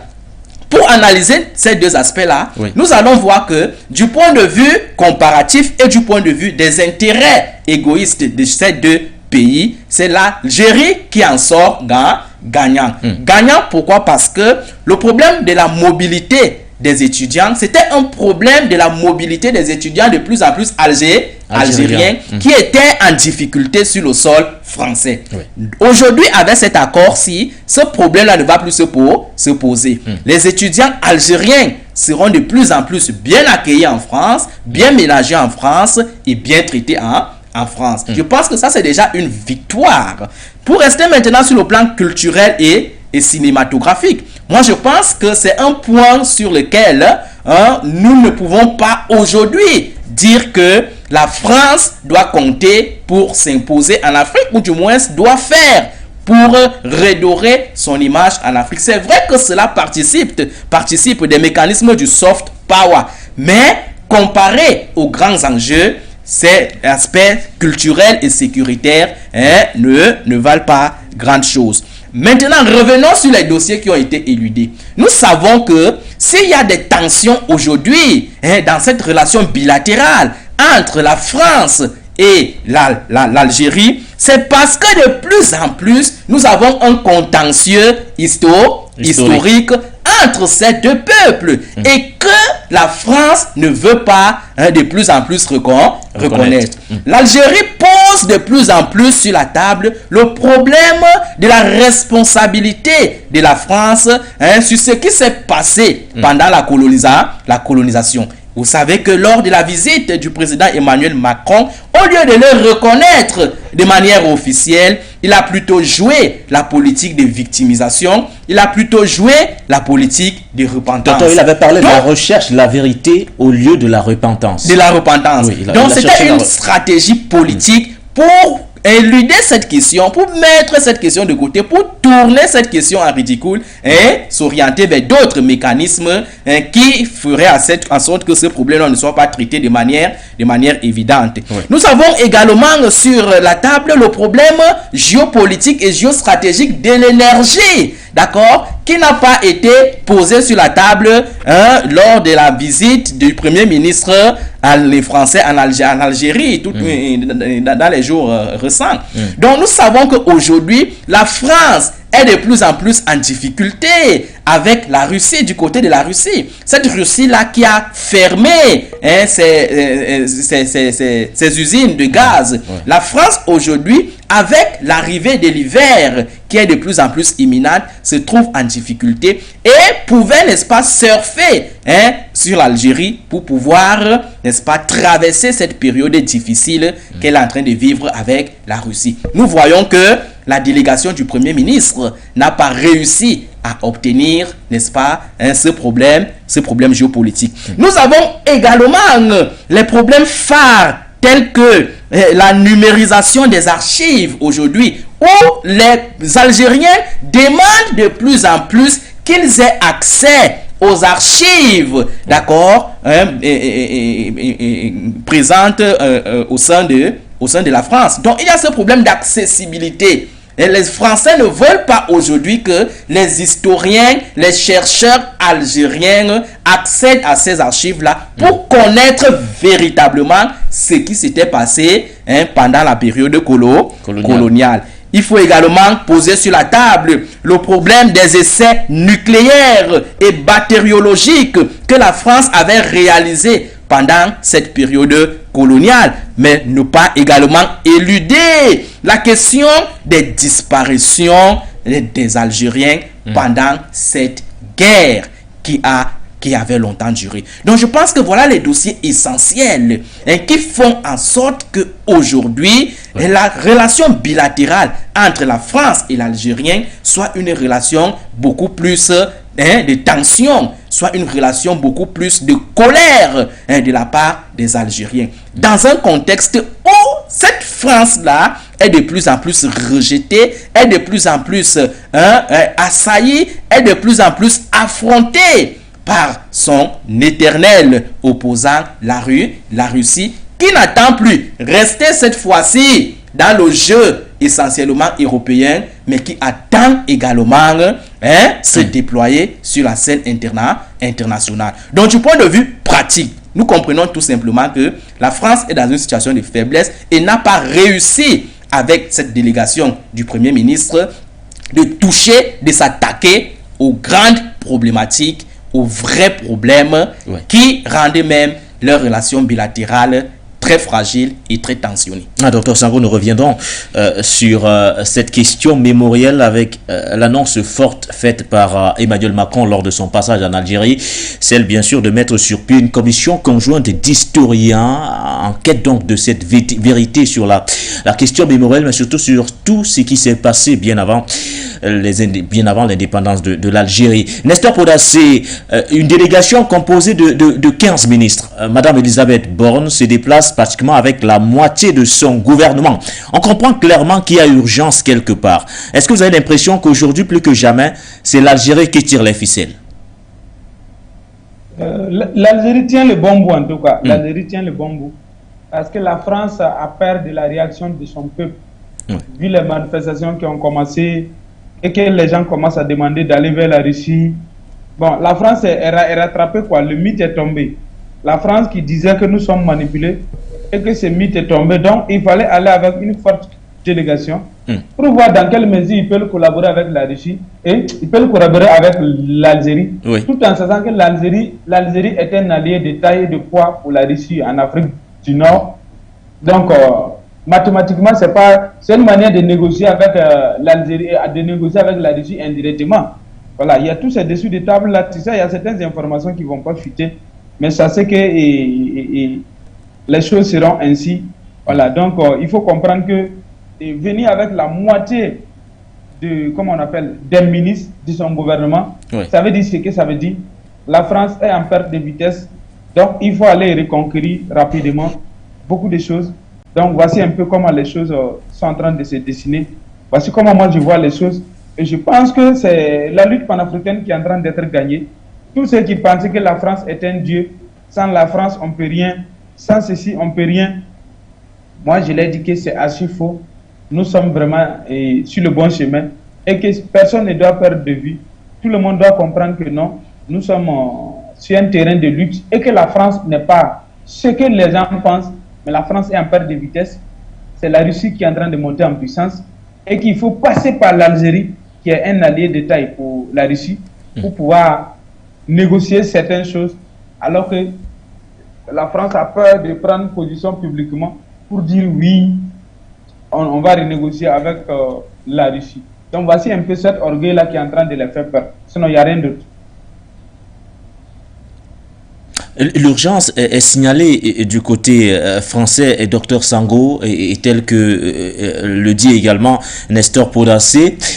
L'Algérie tient le bon bout. C'est peut-être également l'occasion pour l'Algérie, enfin, peut-être d'adopter une posture différente à celle qu'il a souvent adoptée, ou du moins qu'elle a souvent adoptée. C'est-à-dire, quand on négocie ces contrats-là, parfois, c'est la France qui est bien mise au devant de la scène. Mais compte tenu de l'urgence, côté français, c'est l'occasion pour l'Algérie également de se montrer beaucoup plus stricte dans le réchauffement de ce partenariat-là, ou dans le renouvellement de ces accords bilatéraux.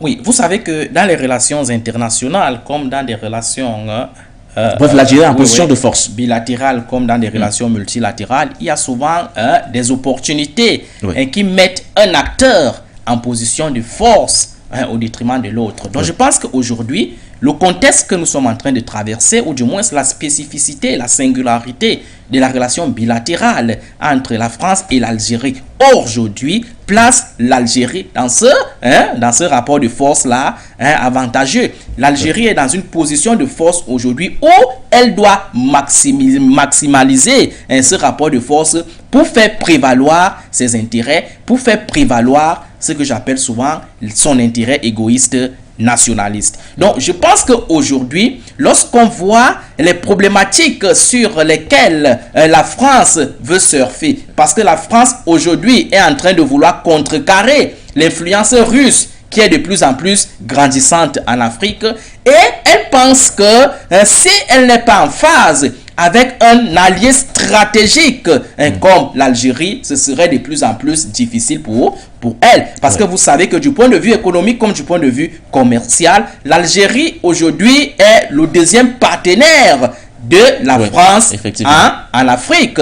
Comme la France également est le deuxième partenaire de l'Algérie en Europe. Dans les années passées, la France était le premier partenaire et également l'Algérie était le premier partenaire. Vous voyez donc la configuration des rapports de force, la mauvaise méthode d'un partenaire a conduit à ce qu'il y ait un décalage dans cette priorisation du partenariat économique et commercial. Donc je pense qu'aujourd'hui, ajouté avec la crise russo-ukrainienne, où la France de plus en plus subit les conséquences de cette guerre-là avec la fermeture du gaz venant de Russie, l'Algérie étant un pays qui détient un avantage comparatif dans ce domaine-là, je pense que les éléments sont réunis. Le contexte, n'est-ce pas ici, est favorable à l'Algérie pour faire imposer, entre guillemets,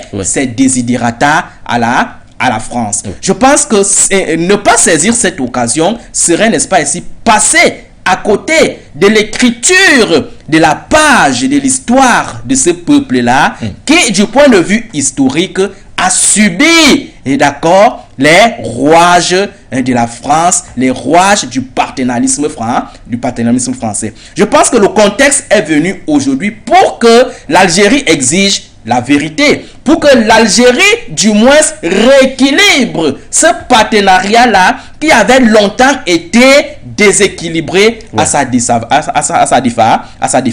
Parce que vous savez que sur le plan international, beaucoup plus sur les relations bilatérales, c'est deux États souverains qui entrent en partenariat. Et en tant que tel, on voudrait que ce partenariat-là soit équilibré, de telle sorte que les accords qui sortent de ce partenariat-là soient beaucoup plus des accords, des contrats synalagmatiques, où chaque partie a des obligations et des droits. Mais pendant des années, pendant des siècles, nous avons vu que ces contrats-là n'étaient pas beaucoup plus des contrats synalagmatiques où chaque partie avait des obligations et des droits, mais beaucoup plus des contrats unilatéraux favorables à la partie française, tout simplement à la France, à la métropole,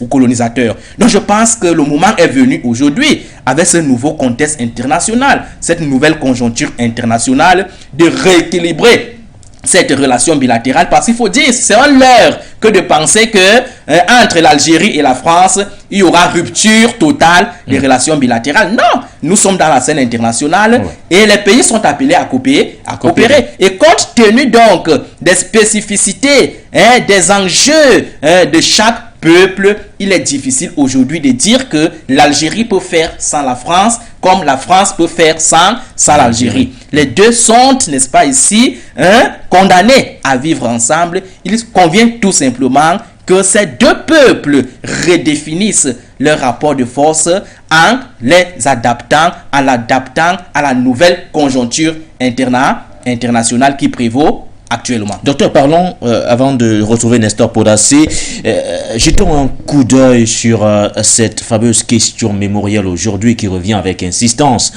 Nous le savons, lors de son passage, Emmanuel Macron, lors de son dernier passage en Algérie, Emmanuel Macron, le président français, avait évoqué la possibilité de voir une commission conjointe d'historiens qui viendrait établir la vérité. Et c'est d'ailleurs par cette occasion qu'il avait également annoncé qu'il privilégiait aujourd'hui la recherche de la vérité au détriment de la repentance. Est-ce que vous pensez que dans un contexte pareil où l'ancienne métropole, l'ancien colon refuse clairement de reconnaître ou du moins de se repentir des exactions commises, on peut partir sur un partenariat qui pourrait s'avérer bénéfique ou voire durable? La méthode de Macron face à cette problématique centrale, elle relève d'une curiosité, relève d'un paradoxe qui, du point de vue de la réelle politique, n'arrive pas à s'expliquer sur le terrain. Ou du moins, pousse l'Algérie à émettre un ressentiment ou alors une prudence quant à ce qui concerne la sincérité d'Emmanuel Macron. Vous savez que lorsqu'il convoitait le pouvoir, il y a de cela 7 ans aujourd'hui, lors de son premier mandat, il a fait un tour en Algérie et il avait reconnu en Modovision que la colonisation était un crime contre l'humanité. Alors, c'était une bonne phrase. C'était quelque chose qui était en phase avec l'histoire des peuples africains, parce que la colonisation, c'est un fait. Et vous savez que les faits sont têtus en analyse sociologique et politique. Un fait, on ne peut pas le nier, on ne peut pas l'effacer. C'est quelque chose qui reste tangible. Le fait, c'est que la France a colonisé l'Algérie et fondamentalement plusieurs pays africains. Ça, c'est un fait. Et reconnaître donc ce fait-là était déjà un pas dans le processus de réconciliation ou du moins de résolution de ce contentieux historique. Mais on se serait donc attendu que la cohérence et la logique accompagnent ce président une fois arrivé au pouvoir. C'est-à-dire qu'ils reconnaissent maintenant cette responsabilité de la France de manière factuelle, de manière concrète, de manière, n'est-ce pas ici, active à travers les gestes sur le terrain. Lorsqu'il est donc arrivé au pouvoir, il arrive donc en Algérie dans cette visite, lors de cette visite-là, il refuse de reconnaître, n'est-ce pas, officiellement que la France a une responsabilité, avait une responsabilité sur ce qui s'est passé dans le passé algérien. Ce qui entre en déphasage avec ses propos précédents lors de la campagne. Vous voyez donc une telle attitude, c'est ce rétro-pédalage, qui montre en réalité qu'il n'est pas sincère.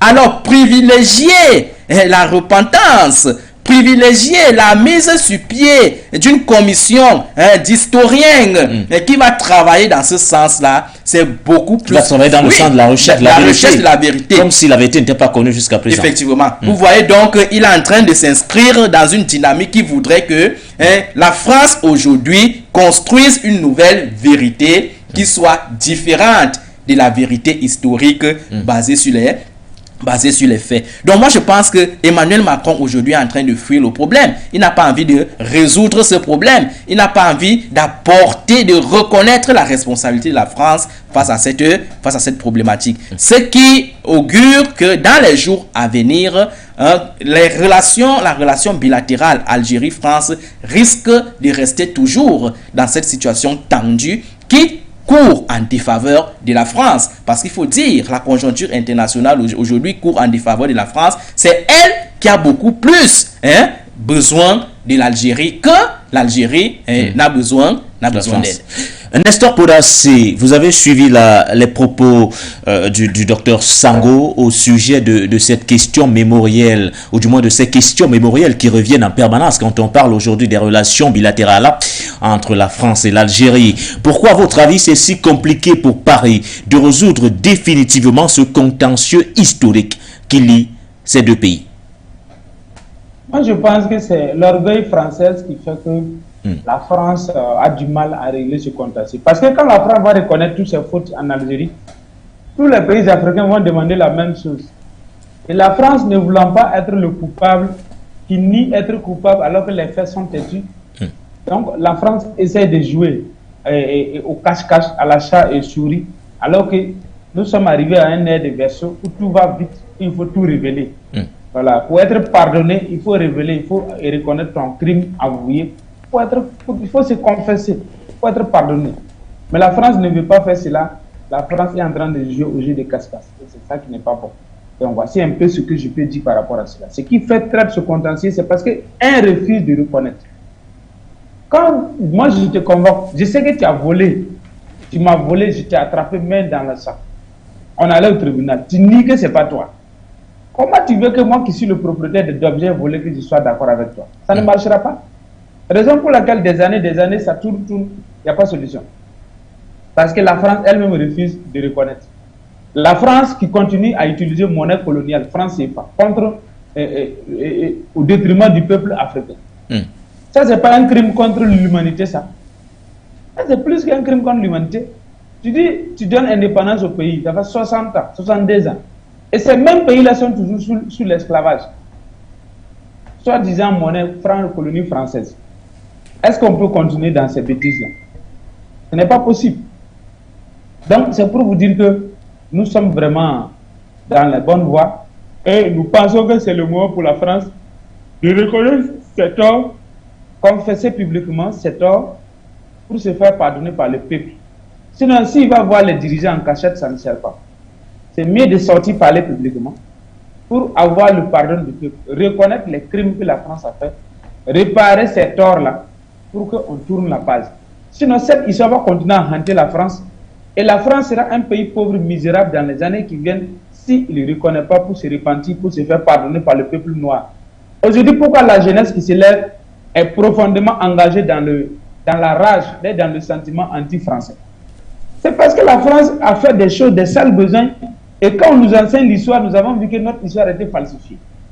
Et quand nous regardons, prenons exactement simplement les anciens combattants qui sont allés aider la France à combattre au Sénégal. En revenant, arrivés au Sénégal à Thiaroye, au lieu de les récompenser pour avoir aidé la France, on les abat froidement. Comment vous voulez que nous, les descendants de ces grands-parents-là, nous soyons contents de la France? Ce n'est pas possible. La France aurait de réparer cette tort-là, continuer à utiliser le franc CFA pour empêcher l'avenir des Africains de s'épanouir. Troisième péché grave. La France vient former des terroristes sur le terrain ici, les donne de logistique, des armements, pour tuer nos FDS et la population civile, pour nous exterminer à cause de notre richesse.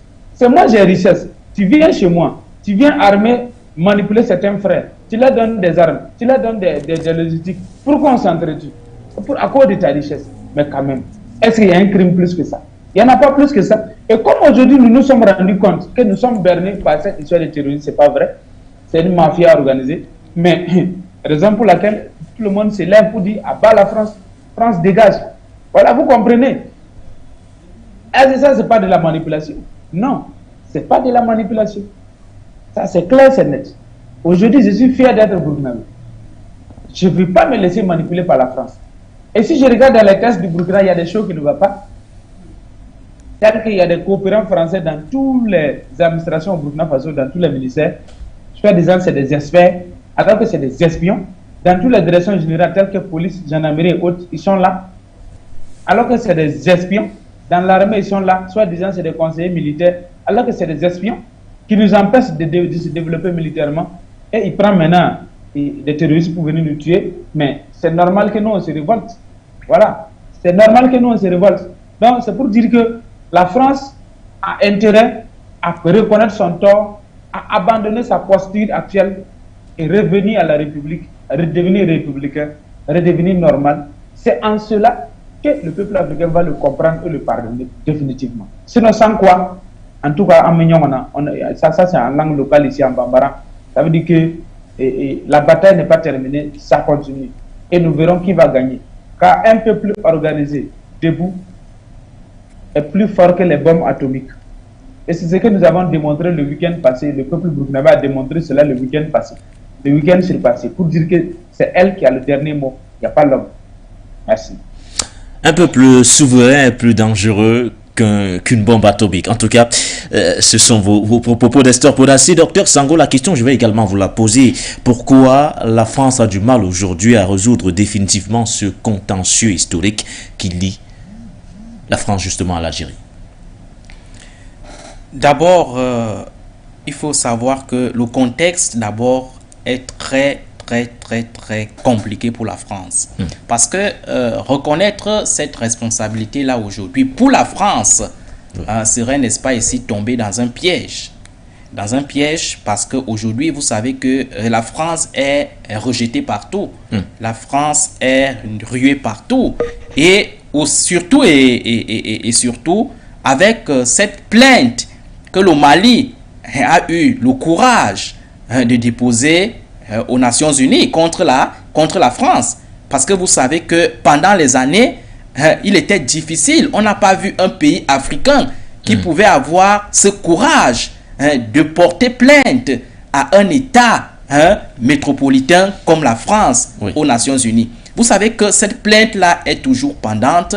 Et reconnaître aujourd'hui encore, à côté de cette plainte-là, la responsabilité française sur les massacres qu'elle a eu à opérer en Algérie serait tout simplement conforter, n'est-ce pas, la position qui est de plus en plus perceptible aujourd'hui dans l'opinion africaine et même mondiale. Donc, vous convenez avec moi que la France voit que la politique ou alors la méthode de la vérité, de la reconnaissance de la vérité serait davantage une méthode piégée. Donc on peut, n'est-ce pas, ici prendre cet argument pour expliquer, n'est-ce pas, la réticence de la France. Mais aussi et surtout, la réticence de la France part également de sa méthode originelle que nous avons vécue dans le passé et qui est toujours perceptible aujourd'hui. Cette administration directe, rude, cette administration, n'est-ce pas, violente,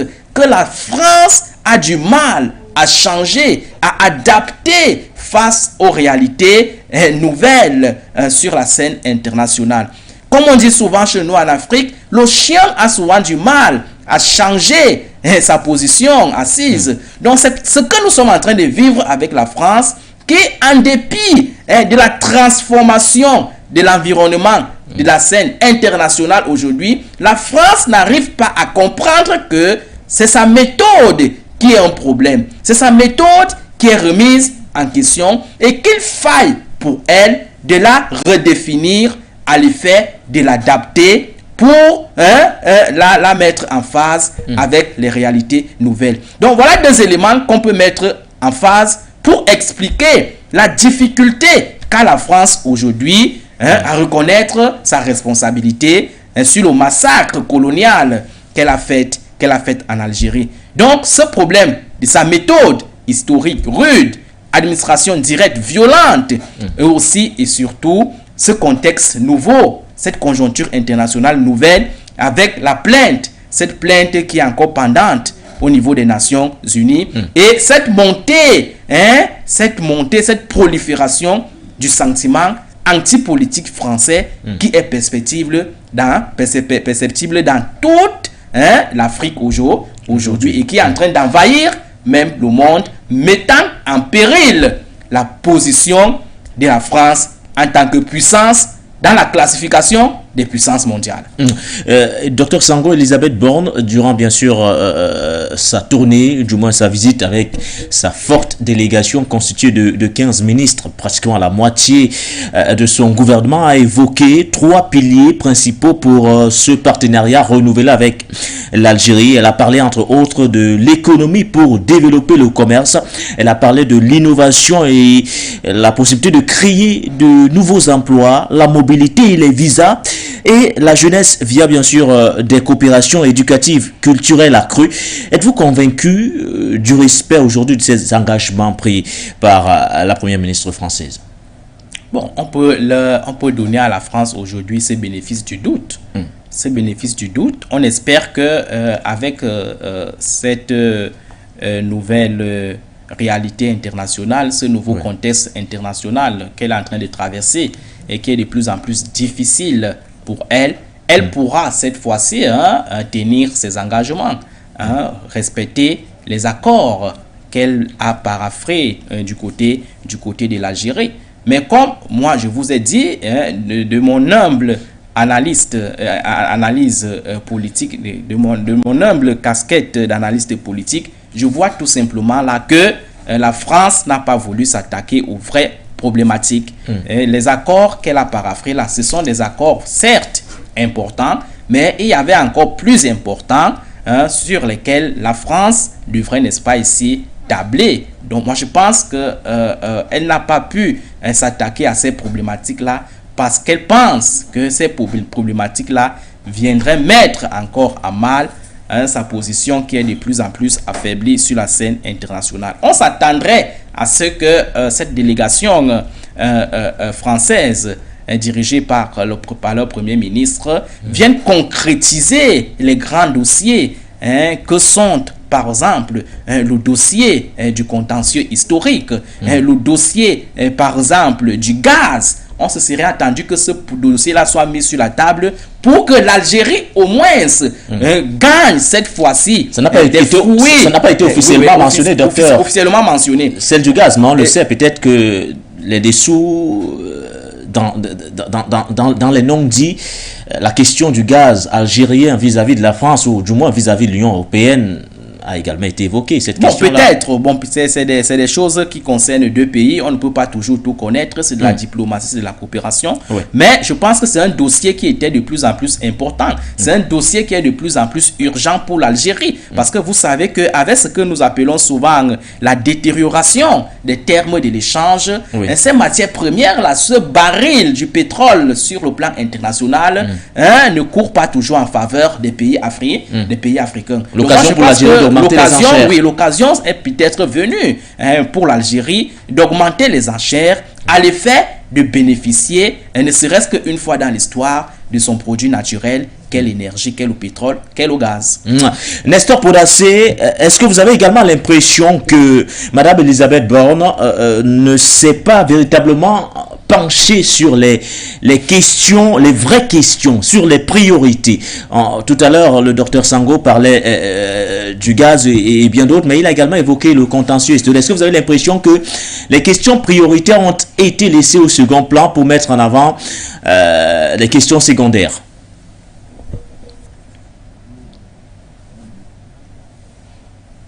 Négocier pour sa survie au fait. Donc c'est pourquoi elle est allée directement côté gaz pour négocier pour qu'il n'y ait pas manque de gaz. Sinon cette histoire de reconnaître les fautes et autres là, je pense que le ministre historien, le ministre d'histoire de l'Algérie et celui de la France ils peuvent régler ça. Une fois que ça c'est réglé, les deux autorités peuvent se retrouver pour faire un communiqué conjoint. Voilà, donc ça, je pense que ça, il y a une commission, la commission technique peut s'occuper de ça. Mais ce qui irrite actuellement, c'est la survie du peuple français. Et je pense que le Premier ministre n'a pas tort en allant directement dans ce sens-là le plus vite possible. C'est-à-dire qu'elle se penche sur l'urgence, qui est le gaz. Bien sûr, bien sûr. Parce que si elle ne fait pas ça vite, d'ici décembre, beaucoup de Français vont mourir comme des mouches. Ça, c'est clair. Voilà. Donc, elle allait directement au but. Et c'est compréhensible, Nestor. Plus actuellement, quand vous regardez, il y a des grèves qui se multiplient actuellement du côté de la France avec des pénuries dans des stations, services et autres. Donc, clairement, on se rend compte que la question énergétique aujourd'hui préoccupe de plus en plus, notamment du côté de la France, du moins au sein de l'Union européenne. Oui, c'est ça. Parce que ce qui use aujourd'hui, c'est l'énergie. Voilà. Alors que la Russie les a privés une bonne partie. Donc, s'ils ne font pas vite, la consommation va augmenter dans 1 mois. Et dans 2 mois, si rien n'est fait, beaucoup de Français vont commencer à mourir. Alors là, c'est pas bon pour eux. Donc, elle-même, là, elle se cherche. Elle est en train de courir de gauche à droite, c'est pour sauver son nez. D'après notre ancien président. Donc, il faut les comprendre. Ils sont en train de se chercher. Puisque le peuple même demande, le peuple français demande d'aller vers la Russie. Donc, la France n'a pas d'autre choix pour régler ce problème de repartir vers la Russie. Est-ce que ce n'est pas ces négociations même de repartir vers la Russie là, qui viennent négocier en Algérie? Parce que l'Algérie, nous n'oublions pas qu'elle est un allié de taille en Afrique pour la Russie. Donc, si l'Algérie pèse de tout son poids auprès de la Russie peut reprendre la coopération avec la France et la Russie peut lever les sanctions. Donc, peut-être ils sont en train de passer par l'Algérie pour négocier leur retour pour que la Russie puisse reprendre les collaborations avec la France. Donc, si ça c'est fait, c'est fini. Le mythe que nous, on ne doit pas aller vers la Russie, là, ça c'est fini ça. Donc, il ne peut plus nous caler encore. Voilà, la Russie a montré que la France est un pays escroc et n'est rien. C'est à nous de prendre notre responsabilité, c'est à nous de sauver de prendre notre destin en main. Merci. Docteur Sango, on se dirige vers la fin de cette émission. Alors, on va certainement sortir par là. La question centrale ce matin qu'on se pose tous dans le cadre de cette matinale-là, comment aujourd'hui, vous, en tant que politologue, en tant qu'internationaliste, expert des questions internationales, percevez-vous cette nouvelle dynamique impulsée par Paris dans ces nouveaux accords de partenariat aujourd'hui signés entre l'Algérie et la France? Moi, en tant qu'analyste, je perçois tout simplement cette nouvelle dynamique dans le souci de pouvoir se rattraper, dans le souci de pouvoir sortir la tête haute, dans le souci de pouvoir sauver encore la petite image qui reste encore de la France, tant sur le plan européen que sur le plan africain. Donc nous voyons comment la France aujourd'hui est en train de ramper. Vous savez, lorsque vous êtes en guerre, lorsque vous êtes en train de lutter, quand vous êtes déjà affaibli, on voit comment la France est affaiblie aujourd'hui, mais qui malgré tout essaye, n'est-ce pas, de se relever, essaye de se relever pour sauver son image. Donc moi je pense que le véritable problème de la France aujourd'hui, pour qu'elle reste encore légitime, pour qu'elle reste encore pertinente dans ses relations avec les pays africains, il est urgent pour elle qu'elle revoie sa méthode tout entière. D'accord? Qu'elle reconsidère les pays africains comme des partenariats égaux sur la scène internationale. C'est-à-dire que ce regard condescendant change, que cette politique de paternalisme change, que la France aujourd'hui redéfinisse sa méthode pour l'adapter à la nouvelle conjoncture internationale. Parce que c'est ce que d'autres partenaires font sur la scène internationale et qui sont en train de donner des résultats sur le plan concret. Donc je pense qu'aujourd'hui, il y a plusieurs dossiers sur lesquels la France peut tabler pour sauver son image. Vous savez qu'il y a également le problème du Polisario, ce problème du Sahara occidental qui oppose le Maroc à l'Algérie, puisque la position du Maroc n'est pas la position de l'Algérie. Et vous savez que la France n'a pas toujours donné sa vraie position là-dessus. Donc nous sommes dans un contexte où nous sommes en train de dénoncer cette politique du diviser pour mieux régner. Oui. Donc la France entretient du mutisme là pour basculer maintenant dans un camp lorsque son intérêt sera n'est-ce pas ici urgent. Donc nous pensons que l'Algérie doit également exiger de plus en plus la position de la France face à cette crise frontalière qui oppose les pays africains dans un contexte autant la France demande la position de l'Afrique vis-à-vis de la guerre russo-ukrainienne, autant également les pays africains doivent demander la position de la France. D'où le principe de réciprocité. Si ce droit international existe, il faudrait que ce droit-là soit aujourd'hui observé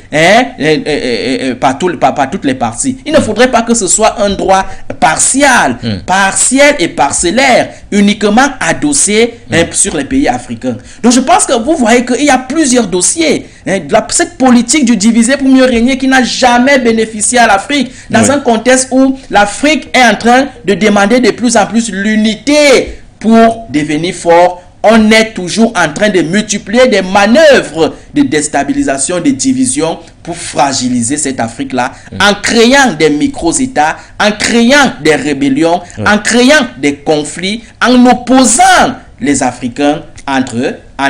Donc je pense que les Africains qui nous écoutent souvent ici modestement doivent comprendre que le moment est venu pour que l'Afrique cesse d'être un instrument, pour que l'Afrique cesse d'être cette instance instrumentale, ornementale des Nations Unies, où elle est tout simplement réduite, n'est-ce pas, à une prise de position face à une problématique qu'elle même n'a pas participé à mettre sur l'agenda. Elle n'a aucun intérêt, aucune responsabilité pour devenir désormais, dorénavant, un véritable acteur qui entend dicter et prendre en charge son destin. Merci à vous, docteur Nestor Podassé. Nous allons également ressortir par là que doit faire la France aujourd'hui pour tenter de retrouver un élan de crédibilité sur le continent africain. Pour retrouver la crédibilité, c'est comme je l'ai dit ici, il n'y a pas d'autre alternative que la vérité, rien que la vérité. Voilà. Reconnaître les erreurs de la France, pardonner, demander pardon au peuple africain, renoncer de financer les terroristes, de nous donner l'indépendance d'avoir notre monnaie africaine, et si être indépendant totalement, être souverain. La France arrête l'ingérence dans nos affaires internes. Les espions français dans toutes les administrations doivent dégager. Et si cela est fait, nous sommes bien partis pour être sauvés. Sinon, pour le moment, la France va continuer à subir toujours la colère du peuple africain jusqu'à ce que la France décide de se retirer totalement de l'Afrique. Sinon, les Africains vont la mettre à la porte avec force. Et nous sommes déterminés. Voilà. Donc, c'est à lui de choisir. Partir pacifiquement ou nous allons le forcer à partir. La vie est un choix. Tu choisis d'aller tranquillement, éviter la honte, ou tu acceptes d'être humilié. C'est tout. Donc, la France a elle de choisir. Merci beaucoup. Merci à vous, Nestor Podassé, pour votre intervention une fois de plus ce matin, et surtout bonne journée du côté de Bobo Dioulasso, Burkina Faso. Merci. Merci également à vous, docteur Sango. On suivra de près, bien sûr, cette réunion urgente, ou du moins d'urgence de l'Assemblée générale des Nations Unies qui se tient au sujet, bien sûr, des référendums organisés par Vladimir Poutine du 23 au 27 septembre dernier à propos de l'annexion de 4 régions ukrainiennes. On parle bien sûr de Donetsk, on parle de Zaporizhzhia, on parle de Kherson et bien d'autres. On suivra de près cette actualité, forcément. On se retrouvera très prochainement sur ces mêmes antennes pour parler d'autres sujets d'actualité. Merci surtout pour vos analyses toujours aussi pertinentes. C'est moi qui vous remercie, Baudelaire, et je remercie également les téléspectateurs, les auditeurs qui nous ont écoutés ce matin, et aussi à Nestor avec qui j'ai eu le plaisir renouvelé de partager une fois de plus le plateau ce matin. Merci à vous, amis téléspectateurs de For You Africa. Pour vous qui nous avez également suivi en relais sur la 96.3 FM, For You Radio, via nos différentes plateformes numériques, Facebook, YouTube, For You Africa. Merci à vous d'avoir été nombreux une fois de plus ce matin dans le cadre